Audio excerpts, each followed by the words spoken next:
نانی اغا ذکر کوي او زه د ماشومانو خواته ولاړم چې دوی سبق وایي. ځوان یې ولې پیشنې د افغان اغا مبارک ته د ژوند سجیر بدل څه وایي؟ یو ساعت وروسته اذان وسوله. د کلي ماشومان د ماپښین د لمونځ او سبق لپاره سره یو ځای سولو. یو ماشوم رالی په لاس کې انار ورسره و لکه چې زه پیژندلم. راته ویې ویل چې دا وخوره. دا د نانی اغا برکت دی چې د دې کلي ماشومانو باندې پروت دی چې هر ماشوم د دین او انسانیت سره مینه لري. اوس یم مرید که نه یم؟ نه یم. ته څه وایې مرید یم که نه یم؟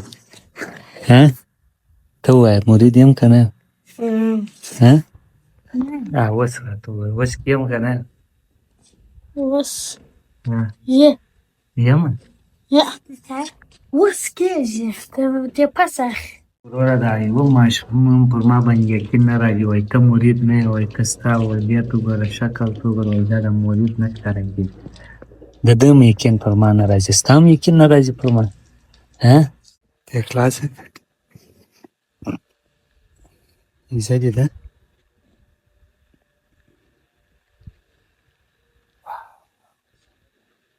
شانه کې دې پیچلی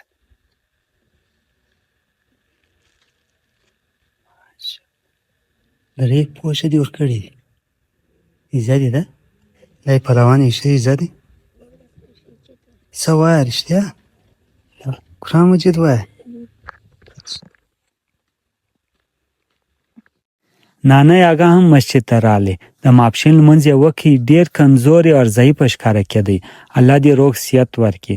نانی اغا ذکر کوي او زه د ماشومانو خواته ولاړم چې دوی سبق وایي. دا منظر ډېر زیات خوند راکړي. خپل ماشومتوب را یاد سولو.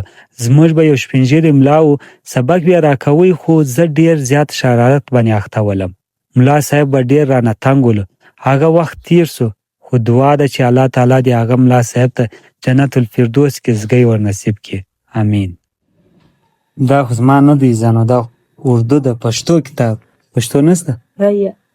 انګلیش کندهار کې ګرده پښتو کندهار کې ګر زه کندهاری معلومیږه زه کندهاری یم دلنګ کندهاره مولدیت تازه نه ده ولا تازه شروکه ځوان یې ولې پیشنې د افغان اغا مبارک ته د ژوند سجیر بدل څه وایې نو تا ولې نه پرېښودې